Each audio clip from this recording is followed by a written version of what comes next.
Buenas noches.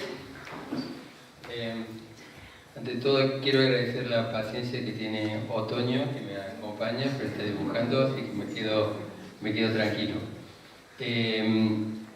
Lo que quería decir un poco cuál es, por ahí como yo veo el sentido de las charlas o todos los procesos de transferencia. Nosotros estamos totalmente convencidos de que la única forma para que se produzcan cambios es lucha de minorías. Son siempre luchas de minorías. Las minorías de los gobiernos, las minorías de los vecinos organizados, las minorías de las ONGs, y son las que terminan haciendo un poco los guiones, y en el medio las sociedades y los grupos uniéndose, por ejemplo, la marcha, por ejemplo, como fue el caso de Malvinas, no de Monsanto, casi 40.000 personas en la calle, pero que empezamos, me acuerdo, fue hace no mucho tiempo, en un pequeño galponcito donde empezó toda la lucha, ¿no? Entonces, esta cosa que le pasa, porque ahora se puso. Ya desconectado al revés. A mí me pasan ciertas cosas. Ahora estoy dando una clase en la UBA y se me cayó el micrófono adentro de una jarra de vidrio, lleno de agua. Descuide que no me electrocute. Estamos cerca. Por las dudas no me toca nada. Ya me veo describiendo cómo eran más o menos las cosas. Se cayó un cable por ahí. Ya su rato. Bueno, mientras la parte técnica sigue avanzando, Eso. les decía que básicamente para nosotros es fundamental que haya estos grupos de lucha, y para nosotros en estos procesos es tremendamente importante que se vayan generando procesos de formación técnica en los propios ciudadanos. Yo no confío en los técnicos, y como estoy en la universidad, básicamente no confío en la universidad, no confío en los gobernantes, no confío en la universidad, es decir, hay muchos actores en los cuales no confío.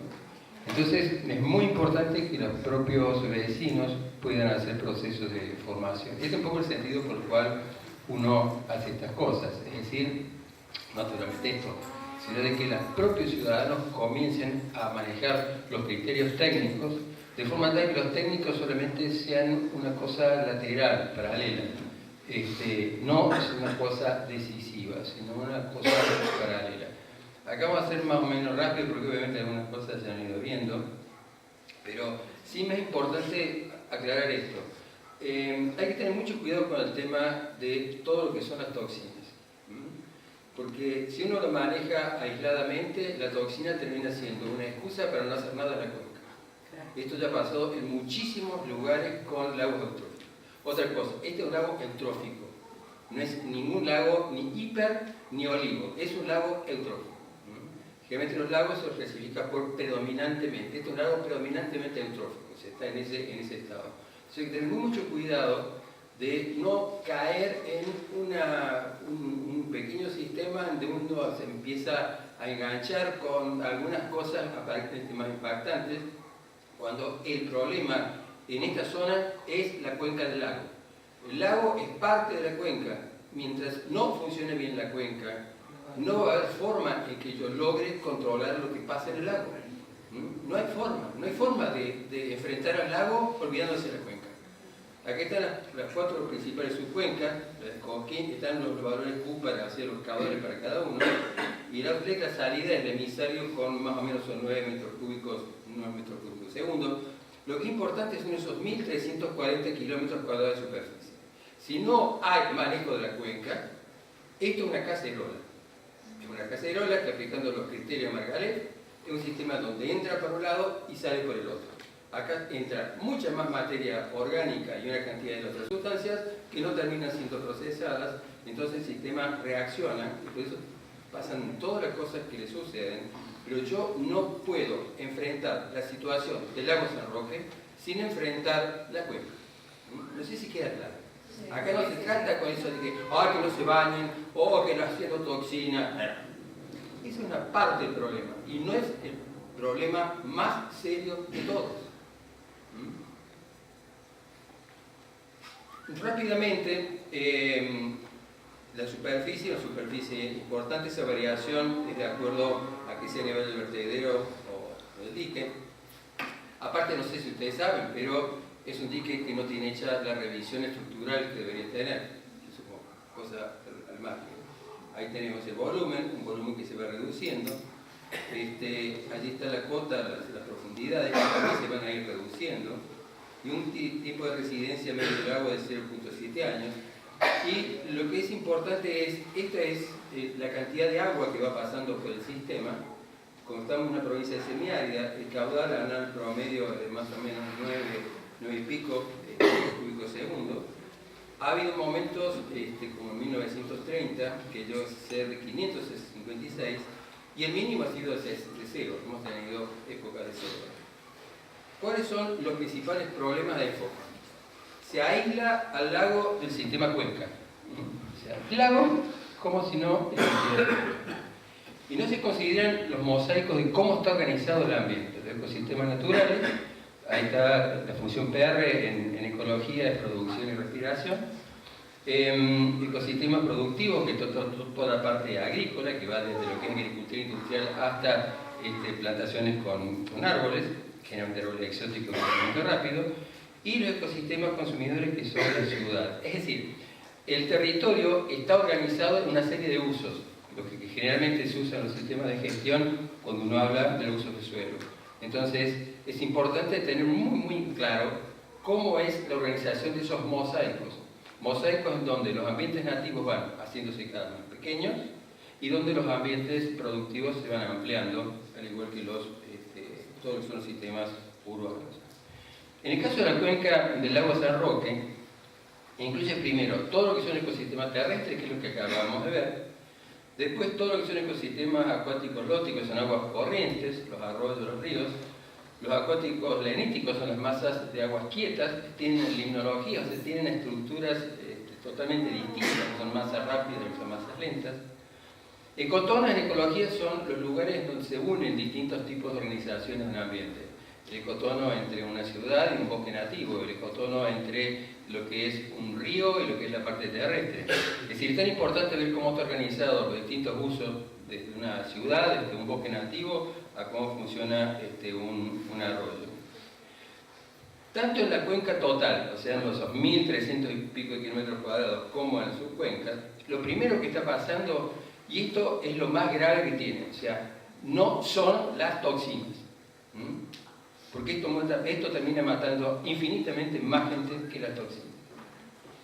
Y si no, pregunten lo que pasó en toda la zona de Río Ceballos hasta la zona, por ejemplo, de Villalba. Primero, disminuye la superficie con ambientes terrestres de alta biodiversidad. Aparte que hay que aprender a usar el concepto de biodiversidad. El bosque es un accidente. El bosque es una parte de la biodiversidad. Uno cree que la cuestión es de árbol. No es de árbol, es de biodiversidad. Aumenta la superficie de todos los ecosistemas productivos, o sea, lo que está haciendo para cultivos. En muchos lugares, incluso esta es una zona donde se ha venido expandiendo cultivos, por ejemplo, de papa, que es uno de los peores cultivos por la cantidad de distintas formulaciones plaguicidas que usa y por la intensidad. Y aumentar, obviamente, los ecosistemas urbanos. ¿Por qué? Porque la gente de Buenos Aires, la gente de las distintas ciudades, vienen a vivir a estos sistemas. Entonces, en todas las cuencas se está pasando este fenómeno de la superficie. Hay un aumento general de la escorrentía superficial y disminuye la infiltración. Es decir, estos sistemas, antes de que empezara a alterarse el agua, fundamentalmente de lluvia, todo el sistema geológico que tenemos en un macizo antiguo, en una zona de rocas muy fracturadas, es un lugar en donde entraba el agua y corría menos. Ahora, corre más e infiltra menos. Ese es el modelo general. El punto 5 es que están totalmente distorsionados los modelos de caudal. En este momento pasamos de un sistema monzónico blando a un sistema tremendo en donde la mayor parte del agua en los cursos de agua pasa en verano y comienzan a secarse en invierno, a punto tal de que una de las características fundamentales en buena parte, por ejemplo, el sistema serrano, es la interrupción, por ejemplo, de todos los sistemas de vertiente, que es casi una epidemia en toda la zona serrana. El otro es el creciente entalquinamiento del lago de Roca, que recién se hicieron unas referencias y que va a ir creciendo. Es decir, tanto los lagos menores, los lagos trampas, como el lago este, va teniendo cada vez menos volumen. Por lo tanto, de hecho, queda claro que este lago se muere, como cualquier lago. Ningún lago sobrevive. El arte es ver cuántos años luego sobrevivir. No hay ningún lago que sobreviva. Todos los lagos en el mundo se colmatan. El número 6 es que se altera la organización ecológica de los ambientes de ríos y arroyos y disminuye dramáticamente la biodiversidad nativa. Para nosotros, yo salgo un poco de la ecología teórica, pero todo el tiempo estoy en terreno. Pero una de las características básicas es de que están totalmente reducidas las biodiversidades. Muchos hablan, por ejemplo, del desmonte. El desmonte más grave es el desmonte que se ha hecho en los ambientes acuáticos. No hay árboles en los ríos, pero están los equivalentes. La biodiversidad de nuestros arroyos y ríos es un desastre total. Primero, porque nadie pelea por ellos. Sí por un árbol, pero no se pelea, por ejemplo, por el ventos, que son todos los organismos de los fondos. Y un arroyo sin ventos es un arroyo que está de decoración. El otro punto es que aumenta en calidad, cantidad y distribución la fuente de contaminación de aire, suelo, agua y alimentos. Vertederos de residuos sólidos urbanos. Todo el Valle de Punilla es una delicia de cómo no tienen que manejarse los RCU. Descargas cloacales, descargas industriales. Pensemos en el caso de la mina de uranio gigante, que nosotros logramos, contribuimos a su cierre, pero que sigue sin estar remediada. Descargas de plaguicidas, descargas mineras, descargas de contaminantes aerodispersables. Y entonces, ¿qué pasa? Que todos los sistemas que ingresan al lago San Roque van teniendo sus propios problemas y son las vías, las autopistas por las cuales llegan problemas, por ejemplo, el lago. Primero, todos los ecosistemas, todos los sistemas de ríos y arroyos que se encuentran aportando al lago San Roque sufren extracción de agua, que no es un tema menor, o sea, se saca más agua de lo que el sistema tiene para mantener lo que se llama el caudal ecológico, y rocas de aplicación. Todo el sistema de canteras es parte del problema, y es parte de lo que también fabrica morbilidad y mortalidad. Insisto, matan mucho más en estas cuencas el desmanejo de cómo se maneja una cuenca que muchos de los temas que estamos hablando nosotros acá. Soy el primero a decir que no es tolerable el tema de las toxinas, pero no es el problema más grave. También quiero aclarar otra cosa: no se puede bajar a cero el nivel de cianotoxinas. Son componentes normales de los ecosistemas hídricos. O sea, sería ridículo bajar a cero, porque es un mecanismo de defensa que tienen todas las cianófilas. La otra es que están cada vez más simplificados biótica y abióticamente. Es decir, los cursos de agua han bajado dramáticamente la capacidad de autodepuración. Si antes yo tenía una cierta masa de líquido cloacal que era depurada y llegaba como agua relativamente aceptable al lago, en este momento entra fuertemente contaminada. Es decir, como hemos roto la biodiversidad, hemos roto el funcionamiento de los arroyos y los ríos, porque no los integramos como un ecosistema, entonces cada vez degrada menos. Otro punto importante es que los arroyos y los ríos serranos tienen cada vez más sedimentos contaminados. Es decir, están almacenando residuos de todo tipo, dioxinas, furanos, metales pesados, compuestos orgánicos persistentes. Otro es que las masas de agua transportan cada vez mayores cargas contaminantes.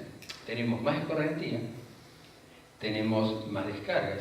Entonces, los contaminantes llegan en mayores cantidades y más rápido, por ejemplo, a un colector como es el caso del lago San Roque. En el caso, por ejemplo, de San Roque especialmente, recibe de los tributarios que aportan lo mismo, o sea, metales, metaloides. Piensen ustedes que uno de los problemas serios que tiene este lago es la presencia relativamente interesante de un metaloide como el arsénico, que es un cancerígeno grado 1 por IARC, o sea, la Agencia Internacional de Investigación sobre el Cáncer, y también tiene metales pesados, pero también compuestos orgánicos persistentes, como el caso de todos los congéneres de dioxinas y de furanos, contaminantes microbiológicos, residuos sólidos, y después tiene las fuentes internas, o sea, todo lo que hay alrededor del lago. Cuando yo hice el primer relevamiento de las fuentes de descarga, nosotros detectamos 500 fuentes de descarga clandestinas alrededor del propio lago. Yo dudo que ese número haya disminuido. Eso lo hicimos gratis, gracias a los pescadores. Entonces, hay como ese doble fuente, una fuente que viene desde toda la cuenca de afuera, más el proceso interno. Por ejemplo, si yo tengo una lancha con un motor de esos tiempos, no hace falta decirle que descarga hidrocarburos, que descarga metales, es decir, todo esto contribuye y es parte del problema. Y lo que sufre el lago entonces decíamos, entarquinamiento, una cosa importantísima es la creciente contaminación microbiológica. Cuanto más turismo hay en un lago como estos, olvidemos por un momento de la eutroficación. ¿Qué significa tener mucho turismo? Significa que todas las personas que vienen con distintas enfermedades de distintas partes del país y de distintas partes del mundo usan un baño y los residuos no son suficientemente tratados. Hablamos de tratamiento primario, secundario, terciario. Entonces, ustedes tienen las famosas cianotoxinas, pero ustedes tienen también bacterias patógenas y virus patógenos. ¿Cuándo es el gran show de los virus y de las bacterias? Y para los cuales no hay ningún tipo de control de mortalidad para saber lo que pasa, el verano. Más turistas hay, más peligroso se vuelve el lago por la cantidad de microorganismos patógenos que se encuentran dentro de ese lago.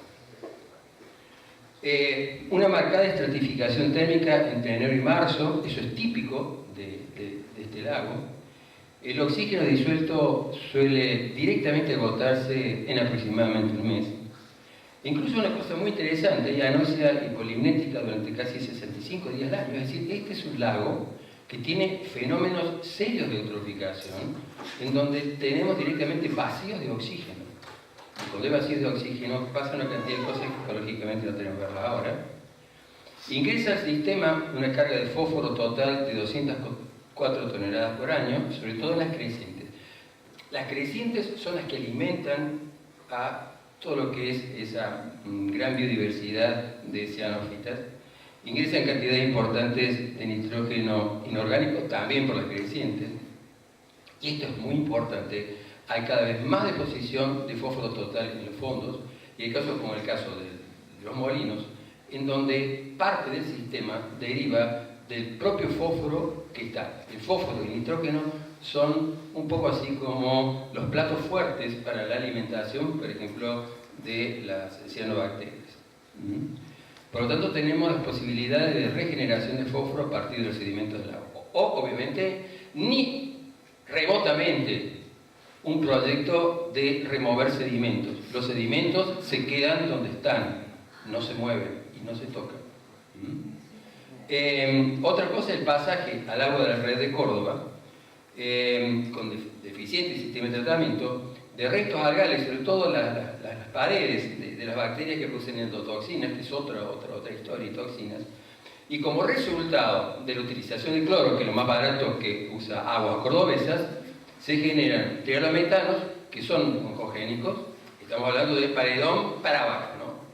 Trialometanos, y también cloraminas, que son las mismas que ustedes pueden encontrar en una pileta de natación. Y sobre todo, lo que caracteriza es la eutrofia por exceso de fósforo y nitrógeno, y la liberación de neurotoxinas, hepatotoxinas y citotoxinas, que son, esto es importante, solubles en agua y son termoresistentes. Por lo tanto, si yo tengo una determinada cantidad de toxinas en un agua que yo caliento, y no son volátiles, no solamente que no destruyo las toxinas, sino que aumenta la concentración. Lo mismo pasa con nitratos, lo mismo pasa con cromo, con arsénico. Por lo tanto, decía, esto es lago eutrófico, porque me pone muy nervioso cuando empiezan a decir las pavadas, que este es lago súper, mega, recontra, están todos reventados de cianófitos. Esto, por ejemplo, para que tengan una idea, esto es el caso de los molinos, que está en una situación un poco mejor que el de este, y estas son las variables con las cuales uno termina clasificándolo como predominantemente tal cosa. Es predominantemente eutrófico los molinos y es predominantemente eutrófico el San Roque.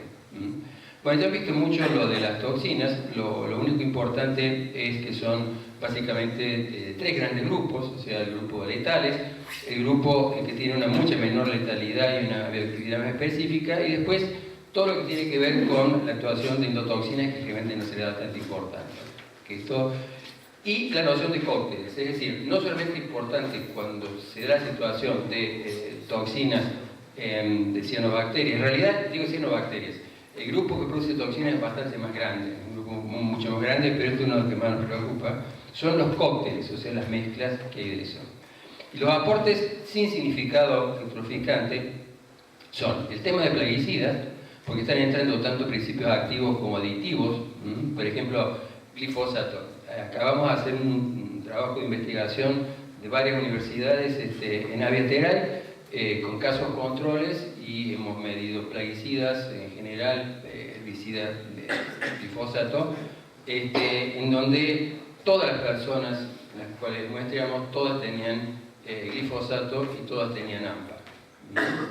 El glifosato y su derivado AMPA son sustancias bastante persistentes, por lo tanto, los plaguicidas que se usan en la cuenca, que no está siendo manejada y que sale fuera de este análisis, porque estamos muy enfrascados con ver qué es lo que pasa con las cianotoxinas, están entrando, obviamente, al lago y forman parte del cóctel de sustancias que hay.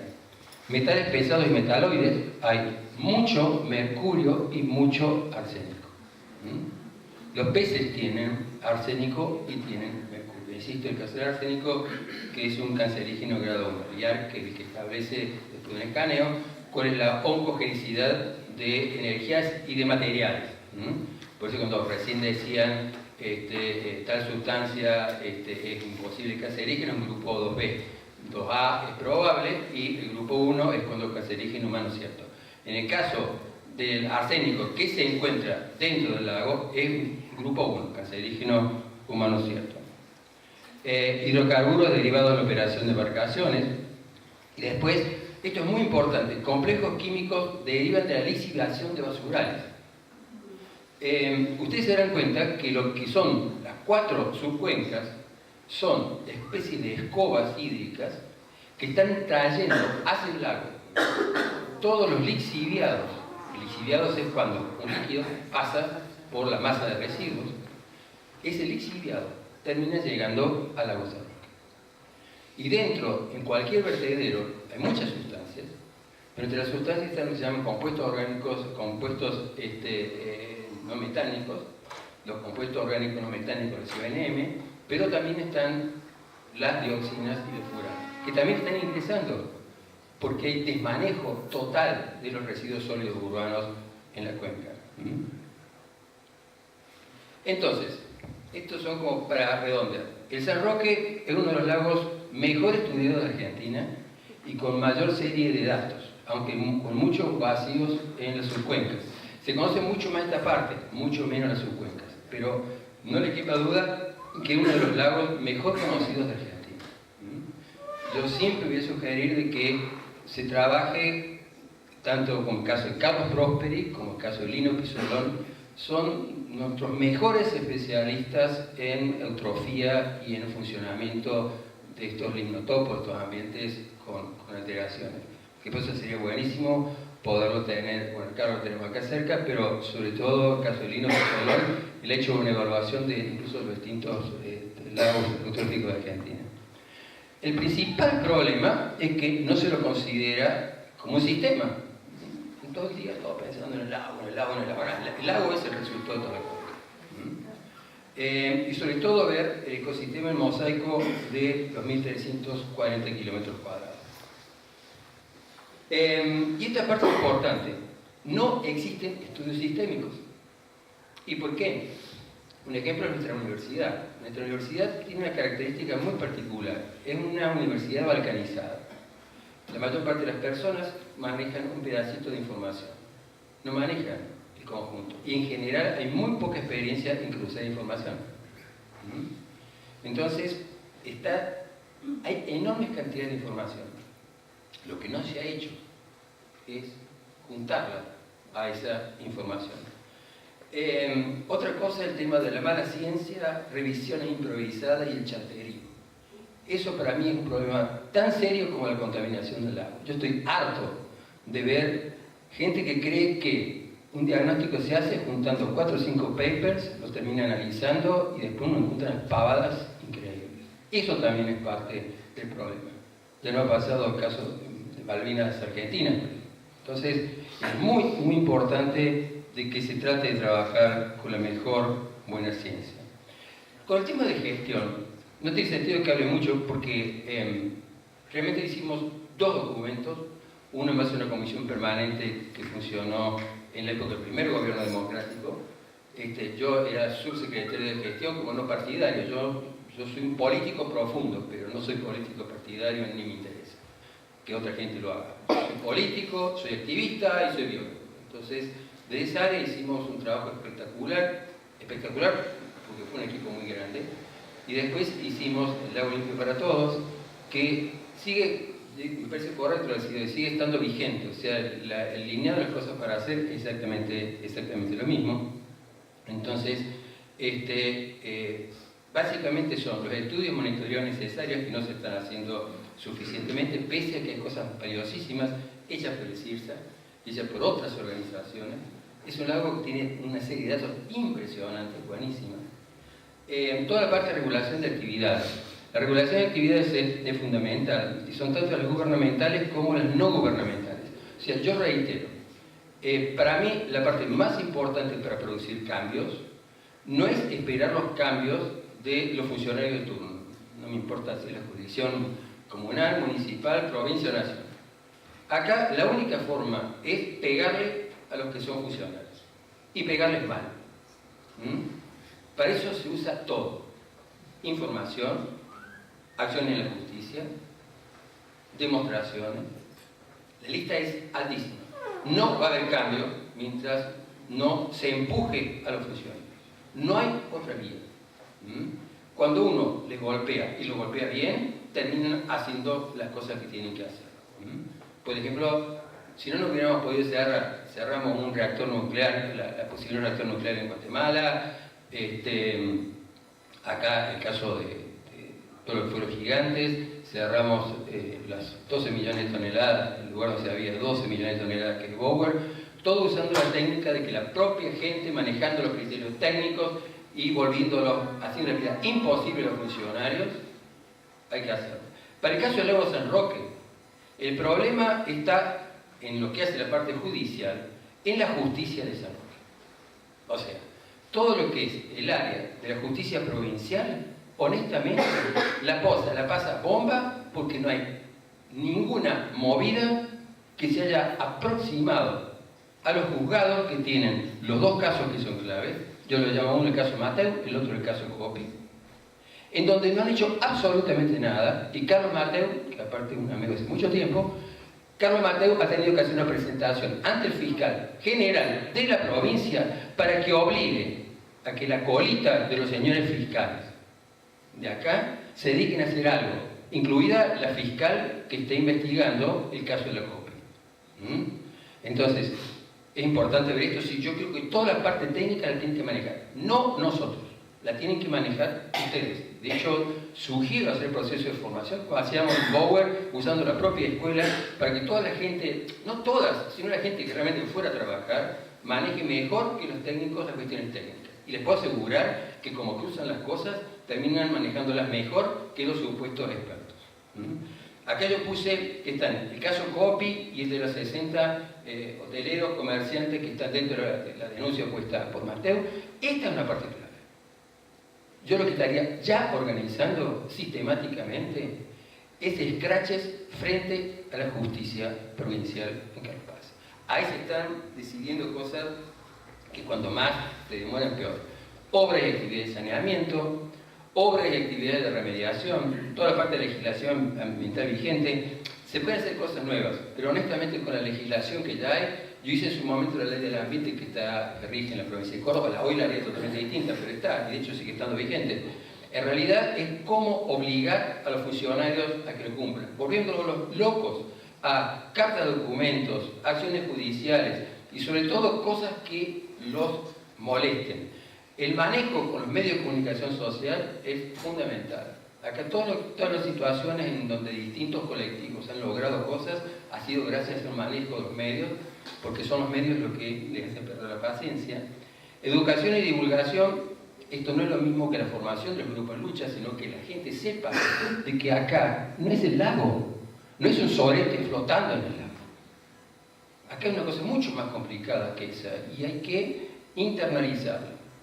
Y obviamente la administración participativa. Los comités de cuenca son estructuras de papel, pero parte de la lucha es que se exija el cambio de la estructura de los comités de cuenca. No es ir y decir, yo quiero que usted administre bien el comité de cuenca. La verdad que me interesa 3 rabanitos de eso. No gastaría ni 30 segundos. Incluso se dijo una cosa muy cierta acá. Los ciudadanos no tienen que hacer las cosas que tiene que hacer el Estado. Lo que tiene que hacer el ciudadano es obligarlo al Estado para que haga las cosas que tiene que hacer. Entonces, es muy importante que no olvidemos de las cuencas como han sido formadas en los gobiernos de Angelos en la época. Tienen que armarse nuevas estructuras de comité de cuenca y esa es una de las recetas, me parece, la más importante. Solamente quería, para terminar, yo soy biólogo, entonces hay algunas cosas que no puedo dejar de citarlas, sobre todo las que he aprendido de Lino. Yo en una de las maestrías que he dirigido tenía Lino Pizzolón para dar toda la parte de limnología. Para que, y ahora soy yo que me voy a meter, no con las toxinas de las bacterias, pero sí quiero que las entiendan, es decir, entiendan lo que está pasando, para que no nos imaginemos que esto es una cosa de tipo bichito que están comiendo la gente. Lo que está pasando en este lago, como decía bien Margaret, es que hay demasiado alimento para un agua que es relativamente escasa. Estos son lagos relativamente pequeños. Entonces, ¿qué es lo que ha pasado? El lago, nuestro lago, es un lago artificial, pero hay lagos artificiales que tienen una estructura ecológica muy razonable. Esto, para hacerlo parecido, el lago San Roque es un cultivo de soja. No importa que sea transgénica o no transgénica, las dos son malas igual. Es un cultivo. El lago San Roque es un cultivo. En lugar de cultivarse maíz, en lugar de cultivarse algodón, acá se cultivan simplemente bacterias presuradas. El mecanismo es el mismo. Biodiversidad baja, gran cantidad de nutrientes, entonces tenemos bloom, las grandes floraciones, una palabra bastante poética, para decir una enorme población. Las bacterias lo que hacen es reaccionar porque todos los organismos vivos, su principal mecanismo, el más interesante y en algunos casos muy divertido, es la reproducción. Entonces, acá se reproducen. ¿Y se reproducen por qué? Porque hay muchos alimentos, hay condiciones térmicas excelentes, hay funcionarios públicos que no tienen la más mínima idea, sabiendo tanto como yo de eutroficación, como lo que yo pueda saber de tejido crochet. Entonces la mezcla de muchos alimentos, funcionarios inútiles, mitos, etcétera, etcétera, nos da un lago como el que hay ahora. Pero yo estoy anotando acá algunas de las cosas interesantes para que ustedes conozcan el enemigo, porque, yo digo que se tiene que dar prioridad a la cuenca. Eso no quiere decir que se descuide el tema de las floraciones. No.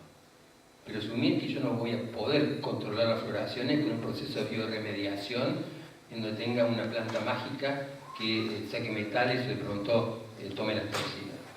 Pero sí conocerlas. Primero, tiene sustancias mucilaginosas que les impiden resistir la desecación. Eso es muy interesante. O sea, en las épocas secas siguen sobreviviendo, listas para preparar de vuelta. Las toxinas, que mencioné estas toxinas, son toxinas de defensa. O sea, en realidad, ¿para qué liberan toxinas las bacterias venezolanas? Para defenderse. O sea, lo que está pasando en el lago es que son muchas, se sienten amenazadas y descargan. Las otras son los acinetos. Los acinetos son la forma que toman muchas de las bacterias venezolanas para poder resistir. O sea, son estructuras durísimas, durísimas en cuanto a resistencia. Fija el nitrógeno, que es importantísimo, y también tiene unos pequeños granulitos que se llaman de volutina, y ellos almacenan el fósforo adentro. O sea, no solamente que el fósforo las hace voluminosamente aumentar, sino que tienen la capacidad de tener fósforo dentro de la propia célula. Digo, para que vean de qué enemigo se trata. Salir de la eutroficación concentrándose en un lago es muy difícil. Si yo no reduzco los ingresos de nitrógeno inorgánico y de fósforo total, yo no voy a poder controlar los blooms, las grandes floraciones y mucho menos las toxinas. No sé si queda claro. Si yo no reduzco el ingreso de fósforo total y a su vez el nitrógeno inorgánico y no mantengo bajo raya el fósforo depositado en sedimentos, yo no voy a lograr controlar esto. Acá no es con cosecha ni por el estilo. Pueden acumular dióxido de carbono, pueden usar hasta bicarbonato como fuente de carbono, y tiene a su vez unas pequeñas vesículas flotadoras con las cuales no tienen que hacer esfuerzo. Esto quería decir, porque eso me salió un poco el vicio biólogo, ¿no? Pero quiero decir para que sepan que es un enemigo poderoso. Pero la única forma de lograr el enemigo poderoso no es por esos cartelitos de buscado, sino que es que no ingresen estas sustancias dentro del agua. Y recuerden, son tratamiento primario y secundario, es lo que generalmente hacen los sistemas locales. No. Lo único que me va a sacar el fósforo y nitrógeno es terciario. Primero, secundario y terciario. Incendios. Los incendios, seguidos de lluvias y seguidos de crecientes, es otra de las poderosas fuentes. O sea, si yo no controlo incendios, yo no controlo descarga de residuos cloacales. Hay otras fuentes que son irrisorias. Olvídense que acá vamos a controlar la eutroficación. No es sembrando, no es aireando, no es, no sé, la última, acá es el lugar de la prueba.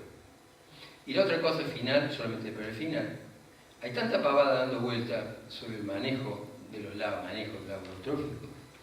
Hay que utilizar las figuras que nuestra legislación prevé. Es muy sofisticada. La ley que le dice era muy primitiva, está llena de errores, y de alguna forma la ley de política ambiental agregó varias cosas. Cualquier cosa que tenga incidencia sobre este lago, hay que hacer la ley, estudio de impacto ambiental. Es decir, tiene que hacerse el proceso de evaluación de impacto ambiental por lo que sea. ¿Alguien quiere hacer esto para controlar? Lo siento.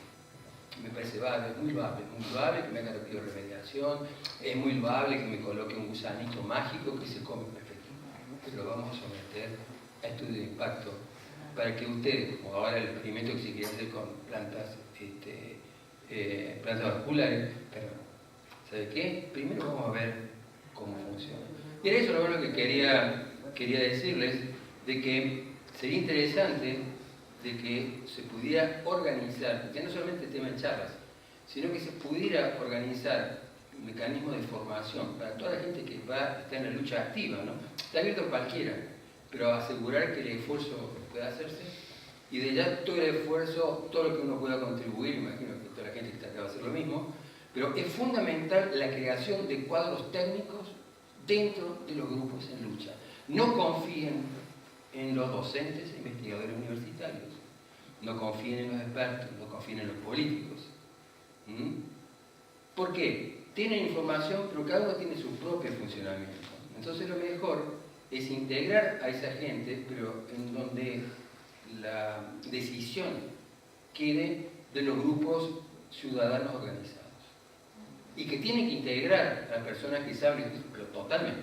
Por eso les decía, Sería un desperdicio no poder tenerlo a Lino Pizzolón, incluso todas muchas cosas que hizo Carlos.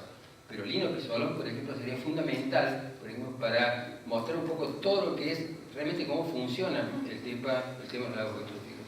Entonces, digo, no sé si queda claro esto, de que la movida está en ustedes.